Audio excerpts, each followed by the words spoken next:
الحمد لله نحمده ونستعينه ونستغفره ونؤمن به ونتوكل عليه ونعوذ بالله من شرور أنفسنا ومن سيئات أعمالنا من يهد الله فلا مضل له ومن يضلل فلا هادي له ونشهد أن لا إله إلا الله وحده لا شريك له ونشهد أن محمدا عبده ورسوله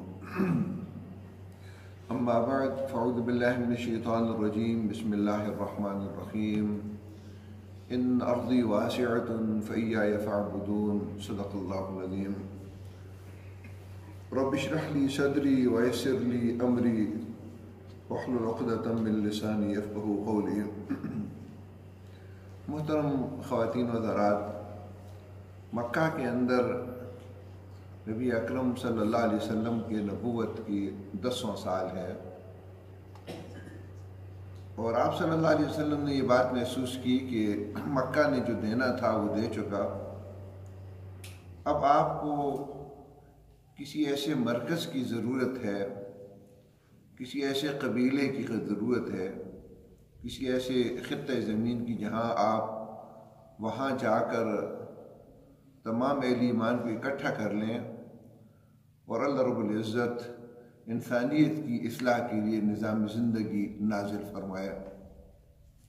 اللہ کی یہ قانون رہا ہے کہ اللہ تعالیٰ نے کبھی بھی نظام زندگی گزارنے کے احکامات کسی ایسے علاقے میں نازل نہیں کیے جو مغلوب ہو، جہاں ان احکامات پر عمل نہ کیا جا سکتا ہو، اور وہ احکام میں پڑھنے پڑھانے کے لیے ہوں، سیکھنے سکھانے کے لیے ہوں۔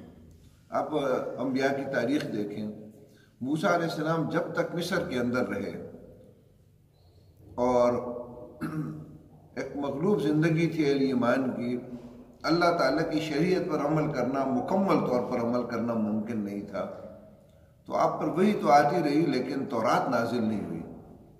اور جو حضرت موسیٰ علیہ السلام نے ہجرت کی، بحر قلزم کو عبور کر کے صحرائے سینا کی آزاد فضاؤں میں سانس لی، تو اللہ تعالیٰ نے کوہ طور پر 40 شب و روز کی عبادت کے لیے بلا لیا اور پھر نظام زندگی دینا شروع کیا اور احکامات نازل کیے۔ یہاں بھی مکہ کے اندر بھی آپ پر جو وہی آتی رہی تو وہ عقائد کے بارے میں تھی، اخلاقیات کے بارے میں تھی، انبیاء علیہ السلام کے قصص تھے، لیکن زندگی کیسی گزاری جائے، اس کا نظام کیسے ہو، یہ احکامات وہاں اگر نازل کر بھی دیے جاتے تو اس پر عمل ممکن نہیں تھا، یہ اللہ نے نازل نہیں کیے۔ اس لیے آپ صلی اللہ علیہ وسلم نے مختلف قبائل کے جو سردار آتے تھے ان سے ملاقاتیں شروع کی اور ان کو یہ پیشکش کی کہ آپ اگر اپنے علاقے کو اس کام کے لیے پیش کریں تو ہم وہاں آ جائیں۔ مختلف قبائل کے سرداروں سے آپ کی ملاقات کا ذکر آتا ہے۔ بنو عامر کے سردار بحیرہ بن فراس سے جب آپ نے بات کی، ایمان کی دعوت دی، تو وہ بڑا متاثر ہوا اور وہ اس نتیجے تک پہنچ گیا کہ یہ دعوت، انقلابی دعوت یقیناً غالب آئے گی۔ تو بحیرہ بن فراس نے ایک سودا کرنا چاہا، اس نے کہا کہ میں اس شرط پر ایمان لاتا ہوں اور آپ کو اپنے علاقے میں آنے کی دعوت دیتا ہوں کہ جب آپ غالب ہو جائیں گے تو آپ کے بعد یہ اقتدار مجھے ملے گا۔ آپ صلی اللہ علیہ وسلم نے فرمایا کہ اقتدار کا معاملہ اللہ کے ہاتھ میں ہے، اس کی مرضی جس کو دے، یہ بات میں تم سے نہیں طے کر سکتا۔ تو اس نے ایمان لانے سے انکار کر دیا کہ لڑائیاں ہم کریں، قربانیاں ہم دیں، اور جب اقتدار ملے تو آپ کو ملے اور آپ کے بعد ہمیں نہ ملے، تو کہا کہ یہ سودا مجھے قبول نہیں۔ نبی کریم صلی اللہ علیہ وسلم نے شوال کے مہینے میں نبوت کے 10ویں سال طائف جانے کا فیصلہ کیا۔ آپ صلی اللہ علیہ وسلم کے بارے میں قرآن نے کہا وَوَجَدَكَ عَائِلًا فَأَغْنَىٰ، ہم نے آپ کو نادار پایا اور پھر غنی کر دیا۔ حضرت خدیجہ رضی اللہ تعالی عنہا سے شادی کے بعد انہوں نے اپنا سارا مال آپ کو پیش کر دیا۔ مکہ کی مالدار ترین خاتون تھی، مال کے بڑے بڑے گودام تھے، لیکن اللہ تعالیٰ کے دین کے راستے میں آپ صلی اللہ علیہ وسلم نے سب کچھ لٹا دیا۔ اب طائف جانے کے لیے زید بن حارثہ کو جب لیا تو گدے تک کی سواری میسر نہ آئی، اور پیدل ہی 60 میل کا یہ پہاڑی راستہ آپ نے طے کرنے کا فیصلہ کر لیا۔ راستے میں بھی جو سردار آتے تھے، جو قبائل تھے، ان کو آپ نے دعوت دی، کسی نے دعوت کو قبول نہ کیا۔ طائف جا کر چونکہ مقصد سرداروں کے ساتھ مل کر یہ بات طے کرنی تھی کہ وہ اپنے علاقہ پیش کریں اور آپ وہاں آئیں اور اہل ایمان بھی آئیں، وہ دارالاسلام بنے، اللہ تعالیٰ دین اسلام زندگی کے جو عملی احکامات ہیں وہ نازل کرے، اور تاکہ وہاں ایک اسلامی معاشرہ تشکیل پائے۔ آپ نے طائف کے جو بڑے 3 سردار تھے، تینوں بھائی تھے، عبد یعلیل، مسعود اور حبیب، ان کے ساتھ ملے، ان کو دعوت دی، لیکن انہوں نے جو جواب دیا وہ دل کو زخمی کرنے والے تھا۔ پہلے نے کہا کہ اگر تمہیں اللہ تعالیٰ نے نبی بنایا ہو تو پھر تو کعبے کے پردے چاک کیے جائیں۔ دوسرے نے کہا کہ اگر اللہ تعالیٰ کو تمہارے علاوہ کوئی نبی نہیں ملا جس کے پاس گدے تک کی سواری نہیں ہے، اور تیسرے نے کہا کہ میں تم سے بات نہیں کرنا چاہتا، اگر تم سچے نبی ہو تو مجھے اس بات کا ڈر ہے کہیں توہین نہ ہو جائے، اور اگر جھوٹ کہہ رہے ہو تو جھوٹے آدمی سے میں بات نہیں کرنا چاہتا۔ آپ نے جب یہ ان کے جواب سنے تو آپ کا دل زخمی ہوا، بڑی امید لے کر آپ گئے تھے کہ طائف کے لوگ مان جائیں گے، لیکن یہ سامنے آیا کہ یہ تو مکہ کے لوگوں سے بھی زیادہ سخت ہیں۔ آپ نے کہا کہ تم نے اتنا کرنا ہے کہ اس بات کو راز میں رکھنا ہے، ہماری جو گفتگو ہوئی اس کو ظاہر نہیں کرنا، کیونکہ آپ سوچ رہے تھے کہ اگر مکہ والوں کو یہ ساری بات پتہ چل گئی تو اور زیادہ سختی کریں گے۔ ان بدبختوں نے نہ صرف اس بات کو راز میں نہیں رکھا بلکہ اپنے اوباشوں کو آپ صلی اللہ علیہ وسلم کے پیچھے لگا دیا۔ نبی اکرم صلی اللہ علیہ وسلم جب طائف سے نکلنے لگے تو اوباش لڑکوں کا ایک بہت بڑی بھیڑ آپ کے پیچھے لگ گئی۔ پہلے تو وہ گالیاں دیتے رہے، آپ کو برا بھلا کرتے رہے، آوازیں کستے رہے، لیکن پھر انہوں نے آپ صلی اللہ علیہ وسلم کی ایڑیوں اور ٹخنوں کو تاک تاک کر پتھر مارنے شروع کر دیے۔ زید بن حارثہ بھی زخمی ہوئے، آپ کو بچانے کی کوشش کرتے رہے، لیکن سیرت کی کتابوں میں آتا ہے کہ 3 میل تک آپ صلی اللہ علیہ وسلم کو یہ اذیت دی جاتی رہی۔ آپ ذرا تصور کیجئے 3 میل تک ایک آدمی پیدل سفر کرتا ہے اور راستے کے دونوں طرف ان اوباش لڑکوں کی لائنیں بن گئیں، اور آپ کو ساتھ ساتھ گالیاں بھی دیتے تھے اور ساتھ ساتھ پتھر بھی مارتے تھے، اور آپ کے ٹخنوں کو تاک تاک کر نشانہ باندھ کر مارتے تھے۔ آپ کا اتنا لہو بہا کہ آپ کے جوتے آپ صلی اللہ علیہ وسلم کے پاؤں سے چپک گئے۔ 3 میل کے بعد جب یہ لوگ واپس گئے تو آپ صلی اللہ علیہ وسلم بے ہوش ہو کر گر پڑے۔ حضرت زید بن حارثہ نے آپ کو اٹھایا، وہاں ربیعہ کے 2 بیٹوں شیبہ اور دوسرے عتبہ کا باغ تھا، انگوروں کا باغ تھا، اس کی دیوار کے ساتھ آپ نے ٹیک لگائی، آپ کو کچھ افاقہ ہوا۔ حضرت زید بن حارثہ نے آپ کے جوتے اتارنا چاہے تو نہ اتر سکے، یہ پاؤں کے ساتھ چپک گئے تھے۔ پانی کے ساتھ پاؤں کو دھوا اور یہ جوتے اتارے گئے۔ عتبہ اور شیبہ دونوں یہ منظر دیکھ رہے تھے۔ ان کو رحم آیا اور اپنے غلام عداس کو، جو عیسائی تھا، اسے انگوروں کا ایک گچھا دیا اور کہا کہ ان کو پیش کر دو۔ عداس جب آپ صلی اللہ علیہ وسلم کے پاس آیا، انگوروں کا گچھا رکھا تو آپ نے بسم اللہ الرحمن الرحیم جب پڑھا تو اس کو بڑی حیرت ہوئی۔ اس نے کہا کہ یہ جملے تو کبھی میں نے نہیں سنے، اس علاقے میں تو لوگ یہ نہیں پڑھتے۔ تو پوچھا کہ تم کہاں کے رہنے والے ہو؟ تو کہا کہ میں نینوا کا باشندہ ہوں تو فرمایا تم تو پھر میرے بھائی یونس کے علاقے کے رہنے والے ہو۔ اس نے بڑی حیرت سے پوچھا کہ آپ کس طرح جانتے ہیں کہ یونس کا یہ علاقہ ہے اور اللہ کے یہ پیغمبر تھے؟ کیونکہ مکہ کے اور طائف کے لوگوں کو تو اس کا علم ہی نہیں تھا۔ تو کہا کہ یونس بھی اللہ کے نبی تھے اور میں بھی اللہ کے نبی ہوں۔ عداس آگے بڑھا اور آپ کے ہاتھ اور پاؤں چومنے لگا۔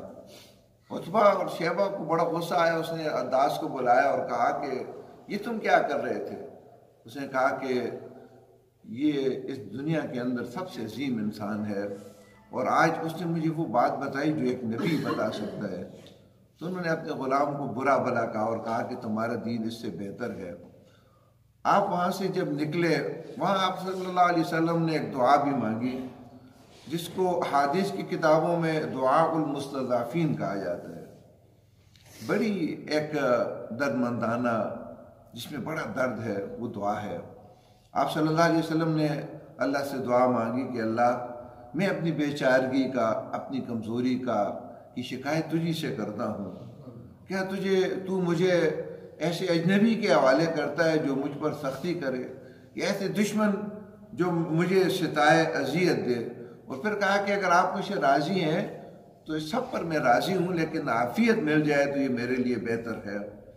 آپ صلی اللہ علیہ وسلم نے دعا مانگی اور آپ مکہ کی طرف چل پڑے۔ آپ صلی اللہ علیہ وسلم نے فرمایا کہ جب میں قرن المنازل تک پہنچا تو میں نے آسمان پر ایک بدلی سی دیکھی جو نیچے آ رہی تھی۔ قریب آئی تو کیا دیکھتا ہوں کہ جبریل امین ہے اور اس کے ساتھ ایک دوسرا فرشتہ بھی ہے۔ جب وہ آئے تو انہوں نے سلام کیا اور جبریل امین نے کہا کہ یہ پہاڑوں کا فرشتہ ہے، ملک الجبال ہے، جبال ہے۔ اس نے سلام کیا اور کہا کہ آپ نے جو کچھ اللہ تعالیٰ سے مانگا، جو دعا مانگی، اللہ نے سن لی ہے اور مجھے اللہ تعالیٰ نے بھیجا ہے۔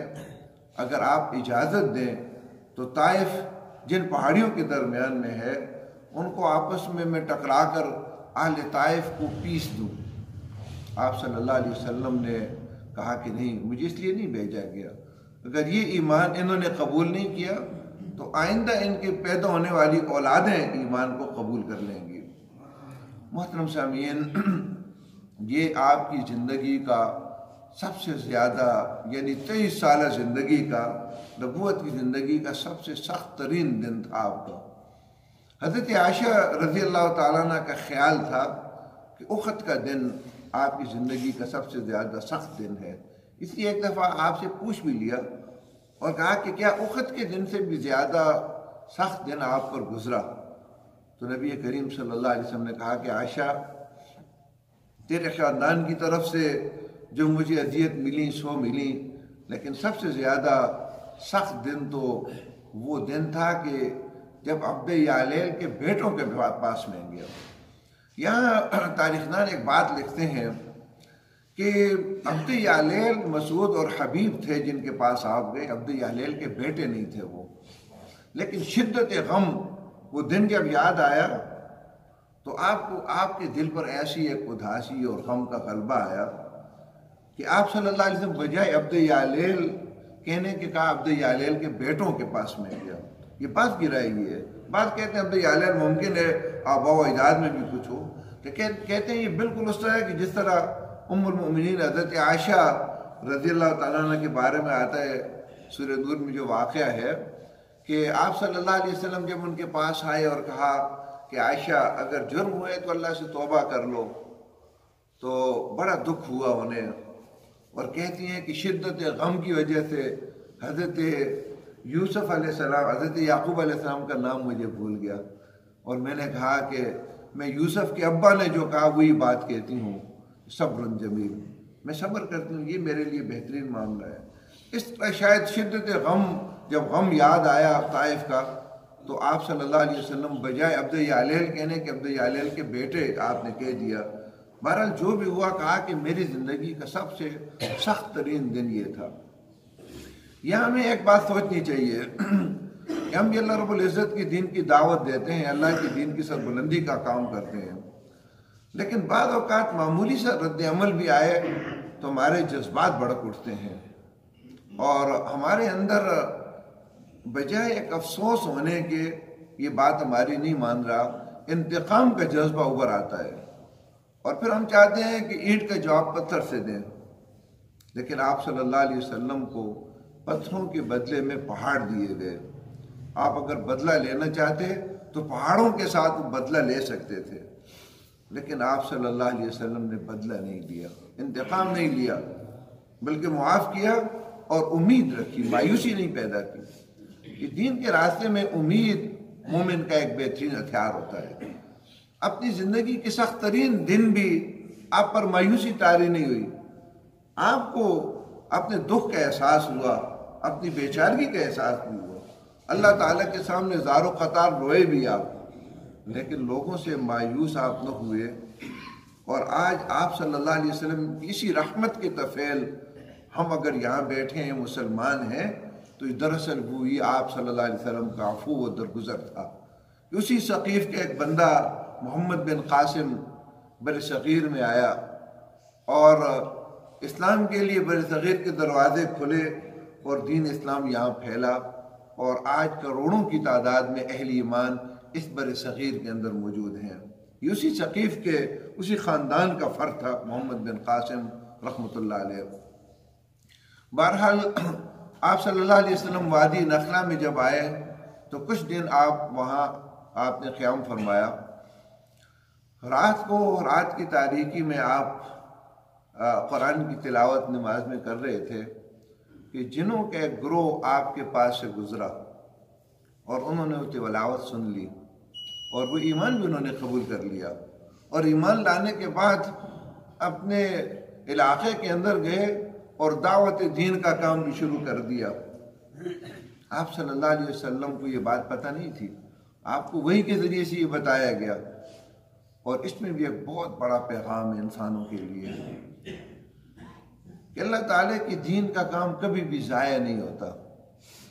بعض اوقات آدمی ایک مقام پر کر رہا ہوتا ہے، وہ بنجر زمین ہوتی ہے، وہاں فصل پیدا نہیں ہوتی، لیکن اللہ اس کام کو ضائع نہیں کرتا، اللہ تعالیٰ اس کی طفیل کسی اور کو ہدایت دے دیتا ہے۔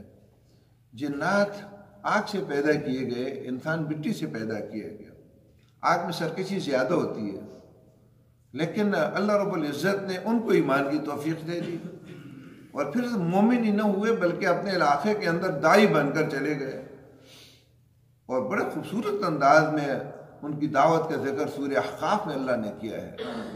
خوبصورت انداز میں انہوں نے دعوت شروع کر دی اور جنات مسلمان ہونا شروع ہو گئے، وہ آپ کو تسلی دی گئی۔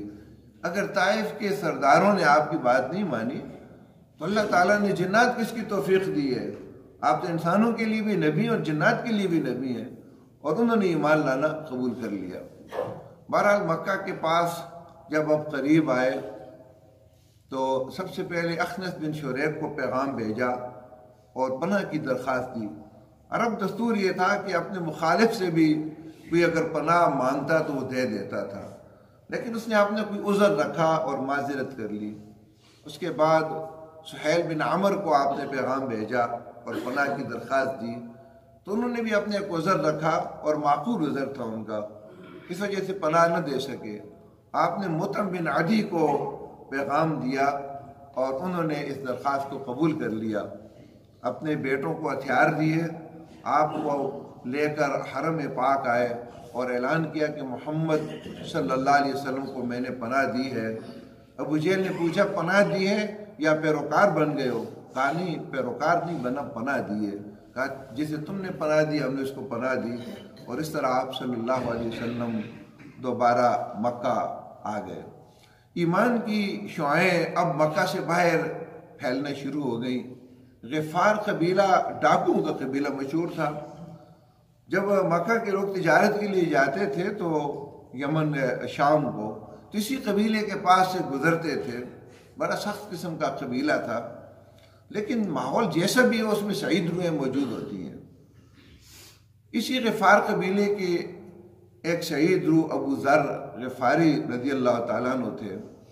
ان کو جب یہ بات پتہ چلی کہ مکہ کے اندر ایک شخص نے نبوت کا دعویٰ کیا ہے تو بڑے بےتاب ہوئے اور اپنے بھائی کو حالات معلوم کرنے کے لیے بھیجا۔ ان کا بھائی آیا، کچھ دن مکہ کے اندر رہا، واپس گیا تو اسے بتایا کہ ایک اچھا انسان ہے، اچھے کاموں کا حکم دیتا ہے، برے کاموں سے روکتا ہے۔ ابو ذر نے اسے کہا کہ مجھے تشفی نہیں ہوئی، تو میرے گھر کے معاملات کو سنبھال، میں خود جاتا ہوں۔ اور اپنا واقعہ خود بیان کرتے ہیں کہ میں مکہ چلا آیا، اب کسی کو جانتا نہیں تھا اور ڈرتا بھی تھا کہ کسی پوچھ لوں، کیونکہ بھائی نے بھی بتایا کہ مکہ کے لوگ ان کی مخالفت کرتے ہیں، جو ایمان لے آتے ہیں اس کو اذیتیں دیتے ہیں، مارتے ہیں۔ تو کہا کہ کسی سے میں نے بات نہ کی، سارا دن مسجد حرام کے اندر رہا۔ شام کو جب لوگ چلے گئے تو ایک شخص میرے پاس سے گزرا جو بعد میں پتہ چلا حضرت علی تھے۔ تو مجھے کہا کہ اجنبی لگتے ہو، میں نے کہا جی ہاں۔ تو کہا میرے ساتھ چلو۔ کہا میں چل پڑا، لیکن نہ اس نے مجھ سے بات کی نہ میں نے اس سے بات کی۔ رات گزر گئی، پھر دن آیا، پھر اسی طرح مسجد حرام میں سارا دن گزار لیا۔ پھر لوگ چلے گئے، پھر کوئی شخص میرے پاس آیا، کہا کہ تمہیں کس سے کام ہے؟ تو میں نے اسے کہا کہ اگر رازداری برتو تو میں بتاؤں۔ اس نے کہا کہ رازداری برتوں گا۔ تو میں نے اپنا مقصد بیان کیا، تو اس نے کہا کہ بالکل ٹھیک، جو ہے نا تم راستے پر آئے ہو اور میرے پیچھے چلو، میں جہاں گھس جاؤں تم نے بھی وہاں گھس جانا ہے، لیکن راستے میں اگر تم پر کسی آدمی کو شک پیدا ہوا تو میں اپنا جوتا ٹھیک کرنے کے بہانے کھڑا ہو جاؤں گا، اپنا جوتا ٹھیک کروں گا، تم نے کھڑا نہیں ہونا، اسی طرح گزر جانا ہے۔ تو کہا کہ نبی کریم صلی اللہ علیہ وسلم کے پاس میں چلا آیا، آپ نے مجھے دعوت دی، قرآن کی تلاوت کی، میں ایمان لے آیا۔ اس کے بعد میں مسجد حرام کے اندر آیا، اگلے دن مجلس جمی ہوئی تھی، وہاں جا کر اونچی آواز سے میں نے کہا اشہد ان لا الہ الا اللہ واشہد ان محمد رسول اللہ۔ کہتے ہیں لوگوں نے جب یہ اعلان سنا تو مجھ پر ٹوٹ پڑے، مارتے رہے، بہت مارا مجھے۔ حضرت عباس آئے اور لوگوں سے مجھے چھڑایا، اور انہوں نے کہا کہ تم جانتے نہیں یہ غفار قبیلے کا آدمی ہے، اگر تم نے اس کو قتل کر دیا تو تمہارے قافلے پھر خیر و عافیت کے ساتھ وہاں سے نہیں گزریں گے۔ مجھے چھوڑ دیا۔ اگلے دن کہا کہ پھر جب مجلس سجی اور جب اکٹھا ہوا تو پھر میں وہاں گیا اور اسی طرح اونچی آواز سے اشہد ان لا الہ الا اللہ واشہد ان محمد رسول اللہ کا کہا۔ پھر لوگ مجھ پر ٹوٹ پڑے، خوب مارا۔ پھر عباس رضی اللہ تعالیٰ عنہ آئے اور مجھے ان سے چھڑایا۔ ابو ذر غفاری رضی اللہ تعالیٰ عنہ اپنے علاقے کے اندر جا کر دعوت کا کام انہوں نے شروع کر دیا۔ زمات ازدی یمن کا ایک باشندہ تھا، بڑا عجیب واقعہ ان کے پیش آیا۔ حرم پاک آئے وہ، اور کفار مکہ نے ان کے کان بھرے اور انہوں نے کہا کہ یہ مجنون ہے، دیوانہ ہے، اس پر آسیب آتے ہیں۔ تو کہتے ہیں میں خود آسیب کی جاڑ پھونک کرنے والا تھا، تو میں محمد رسول اللہ صلی اللہ علیہ وسلم سے ملا اور میں نے کہا کہ مجھے پتہ چلا ہے کہ آپ پر آسیب زدہ ہے، آپ اگر مجھے اجازت دیں تو میں آپ کی آسیب نکال دوں۔ تو کہا جب میری بات سنی تو اس کے بعد انہوں نے کہا ان الحمدللہ نحمدہ ونستعینہ من یہد اللہ فلا مضل لہ ومن یضلل فلا ہادی لہ اشہد ان لا الہ الا اللہ واشہد ان محمد عبدہ ورسولہ اما بعد۔ یہاں تک جب آپ پہنچے تو زمات ازدی بڑا حیرت زدہ ہوا، آپ کو روکا اور کہا کہ جو کچھ آپ نے پڑھا ہے یہ تو آج میں نے پہلی دفعہ سنا۔ کہا کہ پھر پڑھیے۔ دوبارہ آپ نے پڑھا، کہا پھر پڑھیے۔ 3 دفعہ پڑھنے کے بعد کہا کہ ہاتھ بڑھائیے اور میں آپ پر دین اسلام قبول کرنے پر بیعت کرتا ہوں، اور کلمہ پڑھا اور وہ مسلمان ہو گئے۔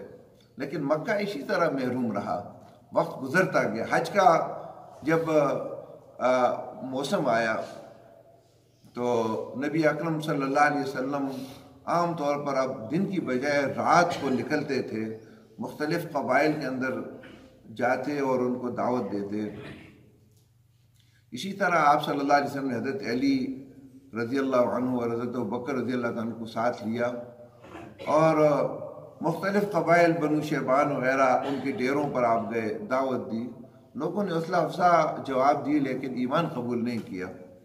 مینا کی گھاٹی سے آپ گزر رہے تھے کہ کچھ آوازیں آپ نے سنی، دیکھا تو 6 نوجوان بیٹھے خیمے میں آپس میں باتیں کر رہے ہیں۔ تو آپ صلی اللہ علیہ وسلم اپنے ساتھیوں کو لے کر ان کے پاس گئے ان کے پاس بیٹھ گئے. انہوں نے کہا کہ کہاں کے رہنے والے ہو؟ انہوں نے کہا خزرج کے. تو فرمایا یہود کے حلیف ہو؟ کہا ہاں. آپ نے کہا کہ اگر تم اجازت دو تو کچھ باتیں ہو جائیں. انہوں نے کہا آپ کیجئے. آپ نے ان سے بات کی، اللہ کی توحید ان کے سامنے رکھی، قرآن کی آیات پڑھی، اپنی نبوت کی ان کو دعوت دی، ان کو تسلیم کرنے کی، ایمان لانے کی. تو انہوں نے آپس میں اشاروں سے کہا کہ یہ تو وہی نبی ہے جس سے ہم کو یہود ڈراتے تھے. یہود کی جب ان کے ساتھ لڑائی ہوتی تھی تو یہود انہیں کہتے تھے، مدینہ کے یہودی، کہ ہمارا آخری نبی آنے والا ہے، جب آ گیا تو ہم سارا حساب چکائیں گے. تو کہا کہ یہود ہم سے پہل نہ کر لیں. یہ 6 کے 6 اسی انہوں نے ایمان قبول کر لیا. اور یہ مدینہ کے پہلے 6 افراد تھے جنہوں نے ایمان قبول کیا. اور حج سے واپسی پر انہوں نے مدینہ کے اندر دعوت دینا شروع کی.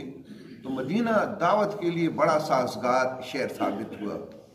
اگلے سال جب حج کا قافلہ آیا تو 5 یہ تھے، 7 دوسرے بھی تھے، 12 لوگ آئے اور آپ صلی اللہ علیہ وسلم کے ساتھ ایک خفیہ مقام پر انہوں نے بیعت کی، جس کو تاریخ میں، سیرت میں بیعت النساء کہا جاتا ہے. کہ قرآن میں عورتوں کے ساتھ جو بیعت ہوتی تھی آپ صلی اللہ علیہ وسلم کی کہ وہ بدکاری نہیں کریں گی، چوری نہیں کریں گی، جھوٹے الزامات جو ہے نہیں لگائیں گی، امر بالمعروف و نہی عن المنکر، یعنی آپ کی معروف میں اطاعت کریں گی. یہ جو بیعت جس کا قرآن میں ذکر آتا ہے، یہ بیعت آپ نے ان سے لی. اور انہوں نے ایک آدمی بھی مانگا کہ اگر مدینہ کوئی آدمی آپ کا آ جائے اور دعوت کا کام کرے تو وہاں ماحول بڑا سازگار ہے.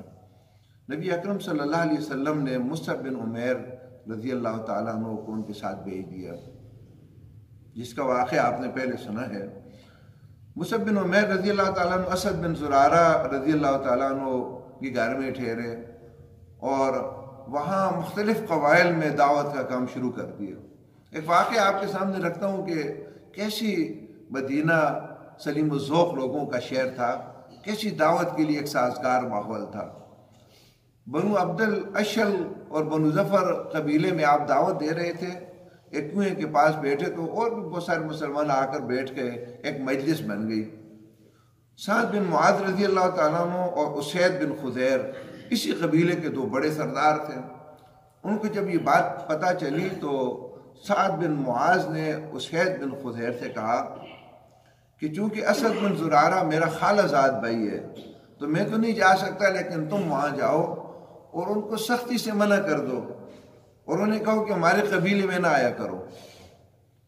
تو اسید بن خضیر اپنا حربہ لے کر وہاں گیا تو دیکھا کہ کنویں کے پاس یہ محفل جمی ہوئی تو بڑا غصہ آیا، کیونکہ قبیلے کے بہت سارے لوگ وہاں بیٹھے ہوئے تھے. وہاں جا کر بڑا برا بلا کہا اور انہیں کہا کہ ہم نہیں چاہتے کہ تم ہمارے قبیلے میں آؤ. تو اس کے آنے سے پہلے ہی اسد بن زرارہ نے مصعب بن عمیر سے کہا کہ بنو عبد الاشل قبیلے کا ایک سردار تمہارے پاس آ رہا ہے. تو مصعب بن عمیر نے سے کہا کہ اگر تم تھوڑی دیر بیٹھ جاؤ، ہماری بات سن لو، اچھی لگے تو قبول کر لو، اچھی نہ لگے تو تم جیسا چاہو گے ویسے ہی کریں گے، ہم نہیں آئیں گے پھر. تو اس نے کہا بات تو بڑی انصاف کی ہے. حربہ زمین میں گاڑا اور بیٹھ گیا. مصعب بن عمیر بڑے دل نشین انداز میں انہوں نے بات رکھی، قرآن کی تلاوت کی. اسد بن زرارہ کہتے ہیں کہ ان کے بولنے سے پہلے ہی اس کے چہرے سے ہم نے اندازہ لگا لیا کہ یہ دین اسلام، قرآن اس کے دل پر اثر کر چکا ہے. جب بات ختم کی تو انہوں نے کہا کہ اس دین میں داخل ہونے کے لیے تم کیا کرتے ہو؟ کہا کہ تم غسل کرو، اپنے کپڑوں کو پاک کرو، کلمہ پڑھو اور اس کے بعد 2 رکعت نماز ادا کرو. اس نے کلمہ پڑھا، غسل کیا، کلمہ پڑھا اور اس کے بعد انہیں کہا کہ میں ایک دوسرے سردار کو یعنی سعد بن معاذ کو تمہارے پاس بھیج رہا ہوں. اگر اس نے ایمان قبول کر لیا تو یہ سمجھو کہ پورا قبیلہ مسلمان ہو گیا، کیونکہ سعد بن معاذ رضی اللہ تعالیٰ عنہ کو بڑا عزت و احترام تھا اپنے قبیلے میں. جب یہ اسید بن خضیر واپس گیا تو مجلس نے جب ان کو دیکھا تو کہا کہ اسید بن خضیر اس چہرے کے ساتھ واپس نہیں آ رہا جس چہرے کے ساتھ گیا تھا. میں نے کہا نہیں، جو تبدیلی آتی ہے نا دل میں، اس کے اثرات پورے جسم پر خود بخود طاری ہو جاتے ہیں. ایسا نہیں ہوتا کہ دل کچھ اور ہو اور ظاہر کچھ اور ہو. تو کہا کہ اس کی چال ڈھال، اس کا ہر چیز تبدیل ہو گئی ہے۔ اسید بن خدیر آئے، سعد بن معاذ نے پوچھا تو کہا معاملہ ٹھیک ہے، لیکن مجھے پتہ چلا ہے کہ فلاں قبیلہ جو ان کا دشمن قبیلہ تھا وہ اسد بن زرارہ کو قتل کرنے کے لیے پروگرام بنا رہے ہیں۔ تو سعد بن معاذ، ان کے اندر عصبیت تو تھی، بڑا غصہ آیا کہ میرا خالہ زاد بھائی اور اس کو فلاں لوگ، فلاں قبیلے کے لوگ کس طرح اس پر ہاتھ اٹھائیں گے۔ اپنا نیزہ اٹھایا اور کہا کہ میں ان کی خبر لیتا ہوں۔ جب یہاں آئے تو ماحول بالکل پرسکون تھا، لوگ بیٹھے ہوئے تھے اور سمجھ گیا کہ اسید بن خدیر نے میرے ساتھ چال چلی ہے۔ قریب آتے ہوئے جو ہے اپنے خالہ زاد بھائی کو مخاطب کیا اور کہا کہ اگر تم اس آدمی کے ساتھ نہ ہوتے تو میں دیکھ لیتا کہ ہمارے قبیلے میں یہ کیسے آتا ہے۔ وہ پھر بڑے سختی سے انہیں کہا کہ آئندہ خبردار ہمارے قبیلے میں تم آؤ۔ تو مصعب بن عمیر نے بھی وہی کلمات کہے جو اسید بن خدیر سے کہے۔ تو سعد بن معاذ نے کہا بات تو تم نے بڑے انصاف کی ہے۔ نیزہ زمین پہ گاڑا اور نیچے بیٹھ گئے، اور اسید اسد بن زرارہ کہتے ہیں کہ مصعب جب باتیں کر رہا تھا تو ان کی چہرے کے اثرات سے میں نے اندازہ لگا لیا کہ دین اسلام اس کے دل میں بھی اتر چکا ہے۔ اس نے بھی کہا کہ تم اپنے دین میں لوگوں کو کیسے داخل کرتے ہو؟ کہا کہ غسل کرو، کپڑوں کو پاک کرو، کلمہ پڑھو، نماز پڑھو۔ اس نے یہ سارا کام کیا۔ ایمان لانے کے بعد جب اپنے قبیلے کے اندر وہ آیا، لوگ سارے اکٹھے تھے اور کہا کہ میرے بارے میں تمہاری کیا رائے ہے؟ سب نے کہا کہ تم ہمارے سب سے محترم سردار ہو، صاحب الرائے ہو، عظیم انسان ہو۔ کہا کہ اللہ کی قسم میں اس وقت تک تم سے بات نہیں کروں گا جب تم اللہ اور اس کے رسول صلی اللہ علیہ وسلم پر ایمان نہ لے آؤ۔ شام تک سارا قبیلہ مسلمان ہو گیا، صرف ایک آدمی اسیرم مسلمان نہ ہوا۔ اور اسیرم کے بارے میں بھی جو ہے نا عجیب واقعہ ہے۔ جب غزوہ احد کے میدان میں کفر اور اہل ایمان کی جنگ چھڑی اور یہ اسیرم گلیوں سے جا رہے تھے اور دیکھا کہ سارے لوگ لڑائی کے لیے، پورا قبیلہ مسلمان تک گئے ہوئے ہیں، تو انہیں بڑا احساس ہوا اپنا ایمان نہ لانے کا۔ اپنی تلوار لی، سامان حرب لیا اور سیدھا میدان احد کے اندر چلے گئے، اور آپ صلی اللہ علیہ وسلم سے کہا کہ پہلے ایمان لڑاؤں یا پہلے جنگ کروں؟ کہا کہ پہلے ایمان لاؤ۔ کلمہ شہادت پڑھا، دشمن کی صفوں میں گھس گئے اور چند لمحوں کے اندر یہ اللہ کو پیارے ہو گئے۔ آپ صلی اللہ علیہ وسلم نے فرمایا عمل تھوڑا سا کیا اور اللہ تعالیٰ نے بڑا بدلے اس کو دے دیے، جنت میں یہ چلا گیا۔ بہرحال جب یہ 13واں سال آیا نبوت کا تو 75 مردوں اور 2 عورتوں کا ایک قافلہ بھی اہل ایمان کا مدینہ کے لوگوں کے ساتھ شامل ہو گیا جو حج کے لیے جانے لگے۔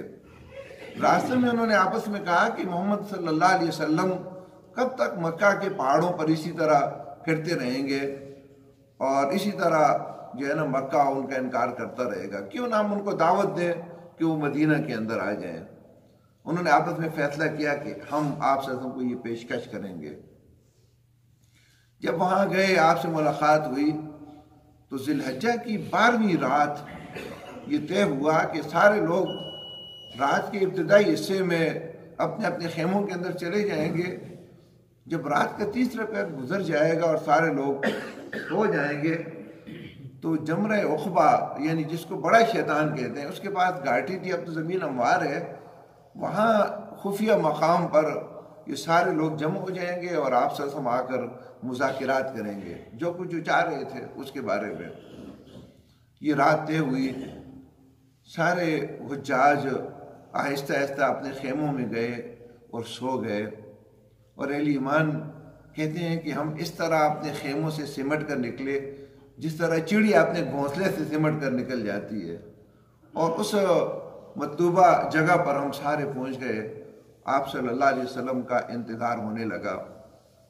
کچھ دیر کے بعد نبی کریم صلی اللہ علیہ وسلم حضرت عباس رضی اللہ تعالیٰ عنہ کے ساتھ آئے۔ یہ آپ کے چچا تھے، ایمان قبول نہیں کیا تھا لیکن آپ کے معاون تھے، آپ کے محافظ تھے۔ جب آپ صلی اللہ علیہ وسلم آ گئے تو سب سے پہلے حضرت عباس نے گفتگو کا آغاز کیا اور اہل مدینہ سے کہا کہ دیکھو ہمارا خاندان آپ پر ایمان نہیں لایا لیکن آپ کی حفاظت کرتا ہے، محمد صلی اللہ علیہ وسلم یہاں محفوظ ہیں، محترم ہیں، لیکن اب یہ تمہارے پاس جانا چاہتے ہیں، تو اگر تم جس طرح ہم حفاظت کرتے ہیں ان کی حفاظت کر سکو تو یہ تمہارے ساتھ چلے جائیں، لیکن اگر تم اس کی حفاظت نہیں کر سکتے تو پھر یہاں ہی یہ بہتر ہے۔ انصار نے نبی صلی اللہ علیہ وسلم سے کہا کہ آپ فرمائیے، تو نبی اکرم صلی اللہ علیہ وسلم نے اللہ کی حمد و ثنا کے بعد ان کو دعوت دی اور ان کے سامنے باتیں رکھی، اور انہوں نے کہا کہ آپ اس معاہدے میں ہم سے کیا لینا چاہتے ہیں، آپ کی شرائط کیا ہے؟ تو نبی اکرم صلی اللہ علیہ وسلم نے کہا کہ امر بالمعروف و نہی عن المنکر کرو گے، دین کے معاملے میں کسی ملامت کی تم پرواہ نہیں کرو گے، اور حق کا ساتھ دو گے، اور تم اپنے بیوی بچوں کی جس طرح حفاظت کرتے ہو اس طرح تم میری بھی حفاظت کرو گے۔ انہوں نے کہا کہ ہم اس بات کے لیے تیار ہیں۔ جب بیعت شروع ہونے لگی تو اس سے پہلے سعد بن عبادہ رضی اللہ تعالیٰ عنہ انصاری وہ کھڑے ہوئے، اور انہوں نے انصار مدینہ کو یہ احساس دلایا اور انہوں نے کہا کہ تم جانتے ہو کہ تم کس بات پر بیعت کر رہے ہو؟ یہ سارے عرب کے ساتھ دشمنی کی بیعت ہے، اپنے اشرفاء کو قتل کرنے کی یہ بیعت ہے۔ کل اگر تمہارے اشرفاء قتل ہوں اور پھر تم اس بیعت کو توڑ دو تو یہ تمہارے لیے دنیا و آخرت کی رسوائی ہوگی، اس سے بہتر یہ ہے کہ ابھی بیعت نہ کرو۔ جب انہوں نے تقریر کر ڈالی تو سب نے کہا کہ ہم اپنے اشرفاء کو قتل کرنے کے لیے تیار ہیں، اپنے اموال کا صفائی کرنے کے لیے تیار ہیں، لیکن ہم یہ بیعت کریں گے۔ اب بیعت کے لیے لوگ اٹھنا شروع ہوئے، تو اسد بن زرارہ جو سب سے کم سن تھے، اور چونکہ حضرت مصعب بن عمیر انہی کے ساتھ تھے، ایک لحاظ سے ان کے دینی نمائندہ بھی تھے، آپ صلی اللہ علیہ وسلم کا ہاتھ پکڑ لیا اور انصار سے مخاطب ہوئے کہ تم جانتے ہو کہ کس بات پر بیعت ہے؟ یہ سرخ و سیاہ لوگوں کے ساتھ جنگ کی یہ بیعت ہے، یہ اپنے بڑے بڑے چیدہ سرداروں کو قتل کر دینے کی یہ بیعت ہے، تلواروں کی مہر کی یہ بیعت ہے۔ کیا اس سب کے لیے اگر تیار ہو تو پھر تو دنیا و آخرت میں تمہارے لیے بڑا درجہ ہے، لیکن کل یہ حالات آئیں اور پھر تم اگر پیچھے ہٹو تو پھر تمہارے لیے دنیا و آخرت کی تباہی ہے۔ اب لوگوں میں بے چینی بہت زیادہ بڑھ گئی تھی، انہوں نے کہا کہ آگے سے ہٹیے، نہ ہم یہ بیعت چھوڑ سکتے ہیں اور نہ ہم اس بیعت کو توڑ سکتے ہیں۔ اور آپ صلی اللہ علیہ وسلم کے ساتھ یہ عظیم بیعت ہوئی، اور اس کے بعد آپ صلی اللہ علیہ وسلم نے مدینہ کو دار الہجرہ قرار دیا، اور اہل ایمان کو حکم دیا کہ جو بھی جس طرح نکلنا چاہے مدینہ کے اندر وہ ہجرت کے لیے چلا جائے۔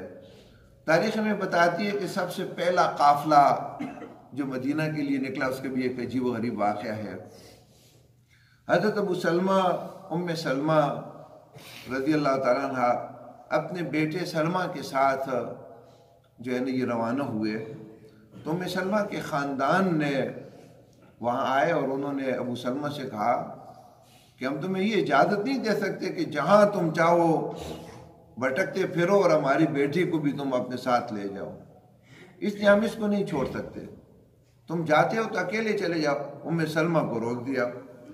ابو سلمہ کے خاندان کو غصہ آیا اور انہوں نے کہا کہ تم نے ہمارے آدمی کے ساتھ اس کی بیوی کو نہیں چھوڑا، تو یہ بیٹا تو اس کا ہے، اس لیے ہم اس کے ساتھ اس کی ماں کے پاس بیٹے کو نہیں چھوڑ سکتے۔ دودھ پیتا بچہ اس ماں سے لے کر وہ جو ہے نا وہ لے گئے۔ 1 سال تک ام سلمہ رضی اللہ تعالیٰ کے بارے میں آتا ہے اس مقام پر صبح آتی اور شام تک وہاں روتی رہتی۔ آخر ایک دن ام سلمہ کے خاندان کے کسی آدمی کو ترس آیا، اس نے اپنے خاندان والوں کو برا بھلا کہا کہ اس بیچاری کو ہجرت کے لیے کیوں نہیں چھوڑتے، تو انہوں نے اس کو اجازت دے دی۔ جب اجازت دے دی تو بیٹا بھی ابو سلمہ کے خاندان نے ان کے حوالے کر دیا، اور یہ عورت عظیم عورت تنہا تنہا مدینہ سے مکہ کی طرف 500 کلومیٹر میل کے فاصلے پر تھا، یہ تنہا تنہا چل پڑی۔ آگے تھوڑا تنعیم کے مقام پر جب پہنچی تو عثمان بن ابی طلحہ جو بعد میں مسلمان ہے رضی اللہ تعالیٰ عنہ، ان کے ایک عجیب واقعہ بھی جو آپ کے سامنے میں رکھتا ہوں. تو عثمان بن ابی طلحہ نے جب دیکھا کہ تن تنہا میں سلمہ مدینہ جا رہی تو ان کو ترس آئے، بڑے عظیم انسان تھے، ان کو مدینہ لے گئے.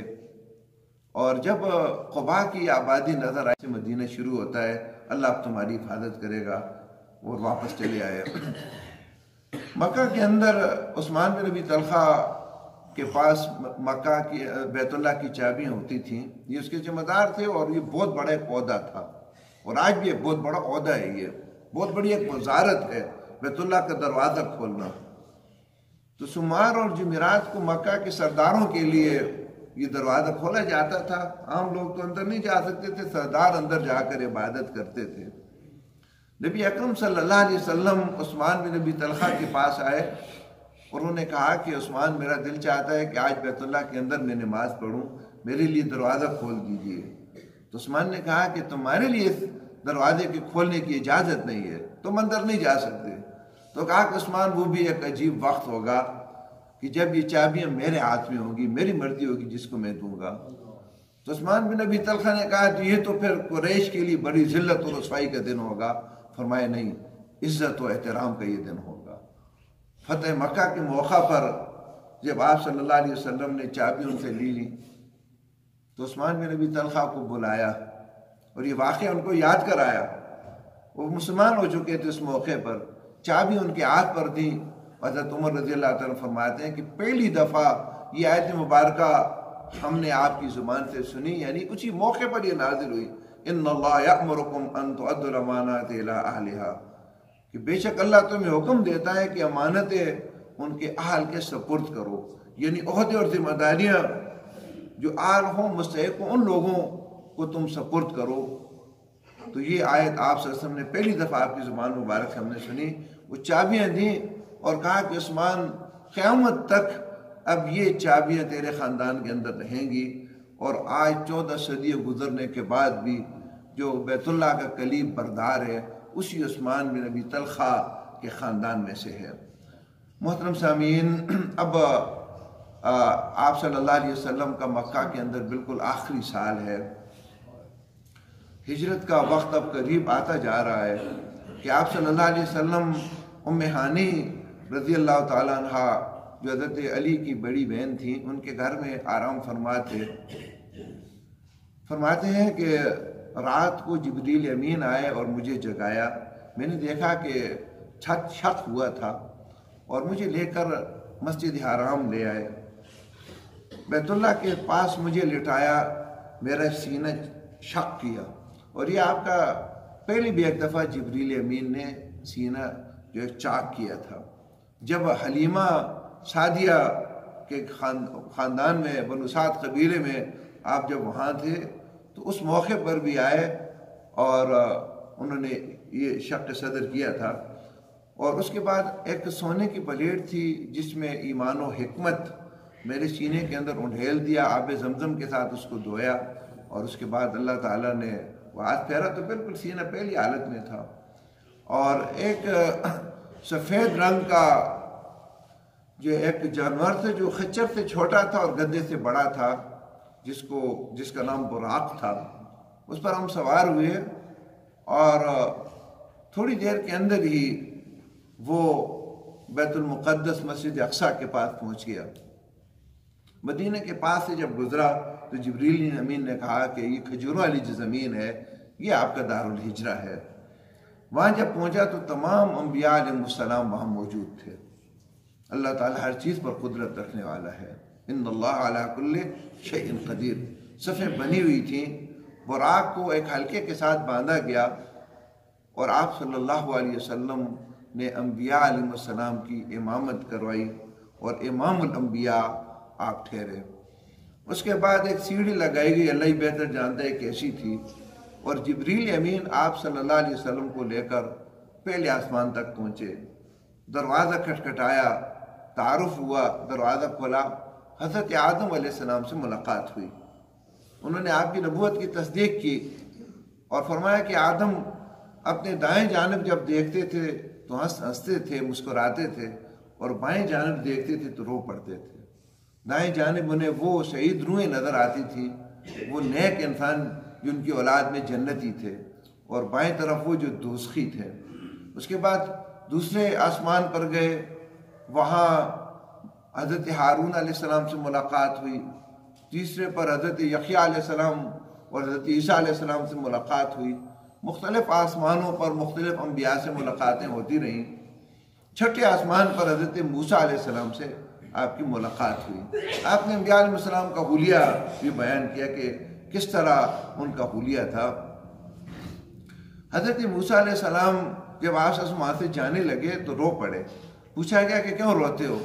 کہا کہ دیکھو یہ عرب کا نبی مجھ سے بعد میں آیا اور اس کی امت مجھ سے بہت زیادہ ہے اور میری امت اس سے بہت کم ہے۔ آپ صلی اللہ علیہ وسلم 7ویں آسمان پر جب پہنچے تو حضرت ابراہیم علیہ السلام سے ملاقات ہوئی۔ حضرت ابراہیم علیہ السلام کو بڑی خوشی ہوئی کیونکہ انہوں نے تو دعا مانگی تھی نا، ربنا وابعث فیہم رسولا منہم یتلو علیہم آیاتک۔ اپنے اس بیٹے کو دیکھ کر بڑی خوشی ہوئی، گفتگو ہوئی اور کہا کہ اپنی امت کو میرا سلام دینا اور انہیں یہ بات بتانا کہ جنت بالکل ایک چٹیل میدان ہے، ہموار صحرا ہے، نہ کوئی درخت ہے اس میں گویا، نہ کوئی نہریں ہیں، کچھ بھی نہیں ہے۔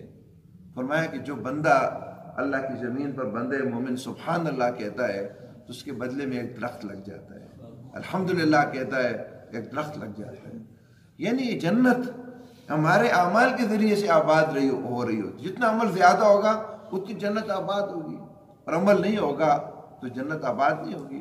گویا یہی برے اعمال دوزخ کے عذاب کے اندر اضافہ کر رہے ہوتے ہیں، اور یہی نیک اعمال جو دنیا میں ہم کرتے ہیں وہاں جنت کی آبادکاری کرتے ہیں۔ حضرت جبریل امین آپ کو اس مقام پر لے گئے جس کو قرآن نے سدرۃ المنتہا کہا ہے۔ سدرہ بیری کے درخت کو کہتے ہیں، المنتہا اس جگہ کو کہتے ہیں جہاں انتہا ہو جائے، یعنی وہ آخری مقام تھا جو جہاں مخلوق یعنی جا سکتی تھی۔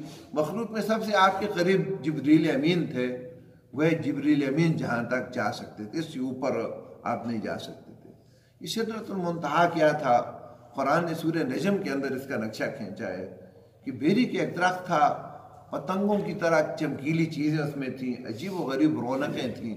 آپ صلی اللہ علیہ وسلم اس مقام پر جب گئے تو جبریل امین نے کہا کہ اب آگے کا سفر آپ نے خود طے کرنا ہے۔ اب دور کے پردے تھے، ان پردوں سے ہوتے ہوتے آپ اللہ کے بالکل قریب پہنچ گئے۔ اگرچہ اس میں اختلاف ہے کہ آپ نے اللہ کو دیکھا یا نہیں، لیکن محققین کی رائے یہی ہے کہ آپ نے اللہ کو دیکھا نہیں تھا۔ آپ نے اللہ کی باتیں سنی تھیں، میں بھی گفتگو ہوئی آپ، لیکن اللہ کو دیکھا نہیں تھا آپ صلی اللہ علیہ وسلم نے۔ اللہ تعالیٰ نے کہا کیا تحفہ لائے ہو؟ کہا تحیات للہ والصلوات والطیبات۔ تمام زبانی عبادتیں اللہ کے لیے تحفہ بندے کا ہو سکتا ہے نا، تمام زبانی عبادتیں، بدنی عبادتیں، مالی عبادتیں آپ کے لیے ہیں۔ فرمایا السلام علیک ایھا النبی ورحمۃ اللہ وبرکاتہ، یہ کلام ہوا۔ اللہ تعالیٰ نے 50 نمازیں فرض کر دیں۔ سورۃ البقرہ کی آخری 2 آیات آمن الرسول سے لے کر فانصرنا علی القوم الکافرین تک اس مقام پر آپ پر ان کا نزول ہوا۔ یہ وہ آیات ہیں جو بغیر جبریل کے واسطے سے آپ تک پہنچی ہیں، اور جن کے بارے میں آپ سب نے کہا کہ جو شخص رات کو ان 2 آیات کو پڑھ لے تو اس کے لیے کافی ہیں، اور محدثین نے کہا کہ کافی سے مراد ایک تو یہ ہے کہ اس کی حفاظت کے لیے کافی ہے، اور یہ کہ اس کی پوری رات کی عبادت کے لیے کافی ہے۔ وہ یہ 2 آیات جس نے پڑھ لی پوری رات اس کی عبادت کے اندر گزر گئی، اور اللہ رب العزت نے اس کی حفاظت کا ذمہ اٹھا لیا۔ اس لیے ہر بندے مومن کو یہ 2 آیات زبانی یاد ہونی چاہیے۔ آپ کو اگر یاد نہیں ہے تو ان کو آپ فی الفور یاد کر لیں، سونے سے پہلے پڑھ لیں، گھر کے افراد بچوں اور عورتوں کو بھی آپ یاد کروائیں، اور نماز میں بھی آپ یہ آیات پڑھ سکتے ہیں۔ تو یہ آیات وہاں اس موقع پر نازل ہوئیں۔ آپ صلی اللہ علیہ وسلم جب واپس چھٹے آسمان پر پہنچے تو موسیٰ علیہ السلام ملے، تو پوچھا کیا ملا؟ کہا کہ 50 نمازیں فرض کر دی گئیں۔ موسیٰ علیہ السلام کا اللہ بھلا کرے، کہا کہ یہ امت نہیں پڑھ سکے گی، جاؤ اللہ سے کہو کچھ کم کر لے۔ آپ سے واپس چلے گئے، اللہ نے 10 کم کر دی، کم ہوتی گئیں۔ پھر موسیٰ علیہ السلام سے ملاقات ہوئی، کہا کہ اور کم کروا دو۔ آخر میں 5 نمازیں رہ گئیں اور آپ صلی اللہ علیہ وسلم سے کہا کہ 5 نمازیں ہیں لیکن ان کا اجر اور ثواب 50 نمازوں کے برابر ہوگا۔ موسیٰ علیہ السلام پھر ملے اور کہا کہ اب کتنی رہ گئیں؟ کہا کہ 5 رہ گئی ہیں۔ کہا کہ جاؤ اس سے بھی کم کروا لو۔ موسیٰ علیہ السلام کو خوب اندازہ تھا یہ 5 بھی نہیں پڑھ سکیں گے۔ نبی صلی اللہ علیہ وسلم نے فرمایا اب تو مجھے شرم آتی ہے کہ بار بار جانے کے بعد اب میں نہیں جا سکتا، امت پر اب یہ 5 نمازیں فرض ہیں، 50 کی بجائے 5 فرض ہیں، اجر 50 کا ہے، اور صورتحال یہ ہے کہ یہ 5 نمازیں بھی ہم پر بھاری ہیں۔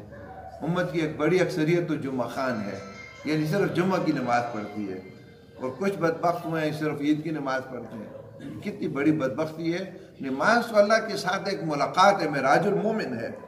جس طرح ایک محبوب کے ساتھ ملاقات کرتے ہوئے آدمی کو خوشی ہوتی ہے، بندے مومن کو اسی طرح خوشی ہوتی ہے اللہ کے ساتھ ملاقات کی، اور اس ملاقات کی وضاحت بھی اللہ نے کی ہے۔ ملاقات کیا ہوتی ہے؟ آپ باتیں کرتے ہیں، میں بات کرتا ہوں، اور یہ 1 to 1 ملاقات ہے۔ نبی صلی اللہ علیہ وسلم نے فرمایا کہ حدیث قدسی ہے، اللہ کہتا ہے کہ جب بندہ الحمدللہ رب العالمین کہتا ہے تو اللہ کہتے ہیں حمدنی عبدی۔ جب بندہ کہتا ہے الرحمن الرحیم، اللہ کہتے ہیں اثنى علی عبدی۔ ایک بات بندہ کہتا ہے اور ایک بات اللہ کہہ رہا ہوتا ہے۔ کاش اس روح کے ساتھ ہم نماز پڑھ سکیں، یہ اللہ کے ساتھ ایک ملاقات ہے۔ اسی لیے تو آپ صلی اللہ علیہ وسلم جب بہت زیادہ آپ کو تھکاوٹ ہوتی تھی تو بلال سے کہتے تھے بلال آسان دو، نماز پڑھ لیں تاکہ تھکاوٹ دور ہو جائے۔ جب آپ پر کوئی مشکل وقت آتا، پریشانی آتی، آپ نماز کی طرف چلے جاتے، اللہ کے ساتھ ملاقات کر لیتے، آپ کو ایک تقویت مل جاتی، روحانی قوت مل جاتی، ایک سکون اور اطمینان مل جاتا۔ اس معراج کے موقع پر اللہ تعالیٰ نے عالم برزخ کے بہت سارے واقعات بھی عذاب و ثواب کو آپ کو بتائے، جس کی تفسیر تو یہاں بیان نہیں ہو سکتی، 2-4 آپ کے سامنے بیان کرتا ہوں۔ جب آپ صلی اللہ علیہ وسلم وہاں سے جا رہے تھے تو آپ نے دیکھا کہ کچھ لوگ زمین پر لیٹے ہوئے ہیں، پڑے ہوئے ہیں، اور پیٹ ان کے بہت بڑے ہیں اور ان کے اندر سانپ گھوم رہے ہیں۔ اور جب قرآن میں آتا ہے کہ آل فرعون کو شب و شام آگ پر لایا جاتا ہے، آل فرعون جب آتے ہیں تو ان کو پاؤں سے ڈھونڈتے ہوئے چلے جاتے ہیں۔ آپ صلی اللہ علیہ وسلم نے پوچھا کہ جبریل یہ کون لوگ ہیں؟ کہا تیری امت کے سود خور ہیں، یہ دنیا کے اندر جو سود کھاتے تھے۔ آپ صلی اللہ علیہ وسلم نے کچھ لوگوں کو دیکھا کہ ایک دریا کے اندر ہیں، کنارے کے پاس جب آتے ہیں تو فرشتے ان کو مارتے ہیں، پھر آگے چلے جاتے ہیں، پھر آتے ہیں۔ پوچھے یہ کون لوگ ہیں؟ کہا یہ وہ بدبخت ہیں جنہوں نے قرآن بھلا دیا، قرآن یاد کیا پھر بھول گئے۔ کچھ لوگوں کے پاس آپ گزرے کہ فرشتوں کے پاس بڑے بڑے پتھر ہیں، اور ان کے سر پر جب مارتے ہیں تو سر پس جاتے ہیں مکمل طور پر، اور یہ پتھر دور چلا جاتا ہے۔ پھر فرشتہ واپس اس پتھر کو لاتا ہے تو سر پھر پہلی حالت میں آ جاتا ہے۔ پوچھا کہ یہ کون لوگ ہیں؟ کہا جو نماز کے اوقات میں سوئے رہتے تھے، غفلت کا شکار تھے، اب قیامت تک یہ عذاب سہیں گے۔ یہ آپ صلی اللہ علیہ وسلم نے کچھ لوگوں کو دیکھا کہ ایک طرف نفیس کھانے، خوبصورت کھانے پڑے ہوئے ہیں، اور دوسری طرف بدبودار گندا گوشت پڑا ہوا ہے، یہ اس کو کھا رہے ہیں۔ آپ صلی اللہ علیہ وسلم نے پوچھا یہ کون لوگ ہیں؟ کہا یہ وہ بدبخت ہیں جو زمین پر بدکاریاں کرتے تھے، زنا کرتے تھے۔ اسی طرح آپ صلی اللہ علیہ وسلم نے کچھ اور لوگوں کو بھی دیکھا۔ حضرت عمر رضی اللہ تعالیٰ عنہ کے محل کو بھی دیکھا۔ واپسی میں جب بتایا کہ عمر رضی اللہ تعالیٰ عنہ نے کہ میں نے تیرے محل کو دیکھا، دل چاہا لیکن پھر میں رک گیا، تو بڑے خفا ہوئے کہ یا رسول اللہ دیکھ لیتے ہیں۔ جوتیوں کی آواز آپ نے سنی، آدمی نظر نہیں آ رہا تھا۔ مدینہ کے اندر بلال حبشی رضی اللہ تعالیٰ عنہ کی چلنے کی جوتی کی آواز وہاں مقام آسمانوں پر سنائی دی جانے لگی۔ آپ نے پوچھا یہ کون ہے؟ کہا یہ بلال حبشی ہے، اس کی جوتیوں کی آواز ہے۔ آپ صلی اللہ علیہ وسلم کے لیے وقت کو اللہ تعالیٰ نے روک دیا۔ ان اللہ علی کل شیء قدیر۔ یہ سارا سفر طے کرنے کے بعد جب آپ واپس آئے تو اسی طرح رات کی تاریکی تھی، اہل مکہ سو رہے تھے۔ صبح جب آپ اٹھے تو مہانی کو آپ صلی اللہ علیہ وسلم نے یہ واقعہ بیان کیا تو بڑی حیرت سے انہوں نے سنا اور کہا کہ مکہ کے لوگوں کے سامنے اس کا بالکل ذکر نہیں کرنا۔ اس نے کہا، آپ نے کہا میں تو کروں گا۔ آپ مسجد حرام میں آئے، اب عجیب و غریب کیفیت تھی کہ اپنی بات کس طرح لوگوں کے سامنے رکھوں۔ ابو جہل آپ کے پاس آیا اور کہا کہ کوئی نئی تازی نہیں ہے، کوئی نئی بات؟ کہا کہ ہاں ایک بات نہیں ہے، آج رات کو مجھے بیت المقدس لے جایا گیا اور میں نے انبیاء کی امامت کرائی، بس یہ سننا تھا۔ اس نے اپنی ہنسی کو بڑی مشکل سے ضبط کیا اور کہا کہ محمد صلی اللہ علیہ وسلم اگر سب لوگوں کو میں بلا دوں تو یہ واقعہ ان کے سامنے نہیں بیان کرتے۔ کہا آپ بلا لو۔ میں نے کہا نا کہ کبھی کبھی حق کی بات پہنچانے کے لیے اللہ تعالیٰ باطل کے میڈیا سے کام لیتا ہے۔ یہ دوسرا واقعہ ہے۔ ابو جہل نے سب کو بلایا آپ کے پاس، آپ نے ابھی یہی بیان کیا تھا کہ میں آج رات براق پر بیت المقدس گیا۔ بیت المقدس 1 مہینے کی مسافت پر تھا، یعنی مکہ کے ایک آدمی جب شام جاتا تھا نا، فلسطین جاتا تھا، تو 1 مہینہ جانے میں اور 1 مہینہ واپس آنے میں لگتے تھے، یعنی 2 مہینوں کی مسافت پر تھا یہ۔ تو جب آپ نے یہ بات کی تو سارا مجمع وہ انہوں نے کہکے لگائے، لوٹ پوٹ ہوئے، آپ کا انکار کیا۔ ایک بندہ حضرت ابوبکر رضی اللہ عنہ کے پاس گیا، ان کے گھر۔ جب وہ باہر نکلے تو انہوں نے کہا کہ تمہیں پتہ ہے آج تمہارے دوست نے کیا کہا؟ کہا کیا کہا؟ اس نے کہا کہ آج رات بیت المقدس میں گیا، پھر واپس بھی آ گیا، آسمانوں کی تو ابھی بات ہی نہیں ہوئی تھی۔ تو بکر نے کہا واقعی اس نے کہا؟ اس نے کہا بالکل، ہم نے اپنی آنکھوں سے سنا۔ اس نے کہا اگر اس نے کہا ہے تو سچ کہا ہے۔ یہ تو بڑی بات نہیں ہے، یہ تو ایک لمحے میں فرشتہ آسمان سے آتا ہے، وہی لا کر واپس بھی چلا جاتا ہے، ہم تو اس بات کو بھی تسلیم کرتے ہیں۔ آپ کے پاس آئے، تصدیق کی، اور صدیق کا لقب حضرت ابوبکر رضی اللہ تعالیٰ عنہ کو اس موقع پر ملا۔ نبی اکرم صلی اللہ علیہ وسلم نے اپنے ساتھی اکٹھے ہوئے ان کو یہ پورا واقعہ تفصیل کے ساتھ سنایا جو روایات میں آتا ہے۔ اہل ایمان کو ایک بڑی امید پیدا ہوئی۔ نبی اکرم صلی اللہ علیہ وسلم بھی اللہ تعالیٰ نے ان کو خوشی عطا کی، وہ عظیم مرتبہ جو آپ کو ملنا تھا، مقام محمود بھی آپ کو اس میں ایک موقع پر دکھایا گیا، اور اہل ایمان بھی اللہ تعالیٰ نے ان کی خوشی عطا کی کہ اللہ تعالیٰ اہل ایمان کو عظمتیں دینے والا ہے، اور یہ کفار اللہ تعالیٰ کے عذاب کا شکار ہونے والے ہیں۔ اللہ رب العزت ہمیں عمل کی توفیق عطا فرمائے اور ان واقعات سے عبرت حاصل کرنے کی ہمیں توفیق عطا فرمائے۔ وآخر دعوانا ان الحمدللہ رب العالمین۔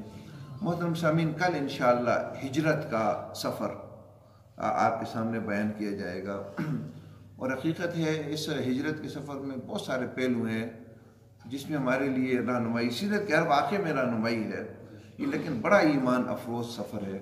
اس لیے میں آپ سے گزارش کرتا ہوں کہ آج اگرچہ الحمدللہ کل سے حاضری بہتر ہے مزید، لیکن کل کے اس پروگرام کے لیے آپ نے لازماً جو ہے دعوت دینی ہے اور افراد کو اپنے ساتھ لانا ہے، اور جو کچھ آپ یہاں سن رہے ہیں نا، ہم نے بھی اپنا سارا معاملہ میڈیا پر چھوڑ دیا ہے۔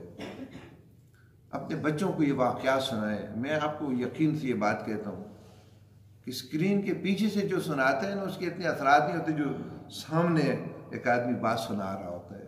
آپ اپنے بچوں کو جو کچھ سنائیں گے نا، اس کے اثرات بڑے دیر پا ہوں گے۔ میں اپنے ایک واقعہ بیان کر کے اپنی بات ختم کرتا ہوں۔ ہمارے والد مرحوم کی سیرت کے واقعات خصوصاً موسم سرما کی لمبی راتوں میں عشاء کے بعد سنایا کرتے تھے۔ ہم بھی بچے تھے، جب آدمی کوئی نئی علاقے کے بارے میں سوچتا ہے نا تو اس کے ذہن میں جو ہوتا ہے وہی نقش بن جاتا ہے۔ تو جب مدینہ کی جب باتیں کی تو ہم نے ایک ہی گاؤں، اپنے گاؤں کے پاس یاسین گاؤں تھا، وہ دیکھا تھا۔ وہ ہمارے رشتہ داروں کا گاؤں تھا، وہ جنوب کی طرف تھا، یوں مغرب کی طرف تھا، یعنی ہمارے گاؤں سے مغرب کی طرف تھا۔ تو اس وقت ہی ذہن میں یہ آ گیا کہ مدینہ بھی مغرب کی طرف ہوگا۔ یہ میں آپ کو بتاؤں کیسے نقش کے 2005 میں جب میں حج کے لیے جانے لگا تو مجھے بڑا عجیب احساس ہوا کہ مدینہ جب بھی میں بولتا ہوں تو میرے ذہن میں آتا ہے مکہ سے مغرب کی طرف ہے۔ اب تاریخ میں ہم نے پڑھا ہے کہ وہ جنوب کی طرف ہے، یہ تو عجیب غریب معاملہ ہوگا۔ جو ہی گاڑی مکہ سے باہر نکلی، تنعیم سے جب آگے گئی نا مدینہ کے راستے پر، سارا نقشہ ہی بدل گیا، اور مجھے یہ محسوس ہوا کہ گاڑی جنوب کی طرف جا رہی ہے۔ اور حقیقت یہ ہے کہ 3-5 دفعہ میں چلا گیا ہوں۔ مکہ سے جب گاڑی نکلتی ہے تو بجائے جو ہے نا یہ جنوب کی طرف جانے کے مجھے مغرب کی طرف محسوس ہوتی ہے۔ اور مسجد نبوی میں بھی جو نمازیں میں نے پڑھی ہیں بجائے رخ جنوب کی شمال کی طرف ہونے کے میرے لیے وہ مشرق کی طرف رخ ہوتا ہے، وہ رخ میرا تبدیل نہ ہوا۔ مدینہ مجھے آج بھی جب میں یہ واقعات بیان کرتا ہوں تو مجھے بجائے جنوب کی طرف وہ مغرب کی طرف محسوس ہوتا ہے۔ یہ اس دور کی جو باتیں ہوتی ہیں نا وہ دل میں نقش ہو جاتی ہیں، وہ ساری زندگی اس کے اثرات ہوتے ہیں۔ اس لیے سارا کام آپ میڈیا پر نہ چھوڑیں، اس کو بھی استعمال کریں اچھی چیزوں کے لیے، لیکن اپنے بچوں کو ذرا بٹھا کر ذرا آپ تجربہ کریں، ایک دن ان کو واقعات سنائیں، دوسرے دن آپ کے پیچھے پڑ جائیں گے اور آپ کو کہیں گے وہ واقعہ آپ سنائیں، دوسرا واقعہ سنائیں، ایسے اثرات وہ قبول کریں گے۔ اس لیے بات تو ایسے ہی آگے بڑھتی ہے نا، 10 آدمی سنتے ہیں، 100 کو سنا لیتے ہیں، 1000 تک بات پہنچ جاتی ہے۔ یہ سیرت کے واقعات جو ہے نا یہ ان کو پھیلانے کی ضرورت ہے۔ جب یہ واقعات بچے سنیں گے، نبی اکرم صلی اللہ علیہ وسلم کی ایسی محبت اس بچپن کے دور میں انشاءاللہ پیدا ہو جائے گی، ساری زندگی وہ محبت پھر دل سے نہیں نکلے گی۔ آمین۔ الحمدللہ رب العالمین والعاقبۃ للمتقین والصلاۃ والسلام علی رسول الکریم۔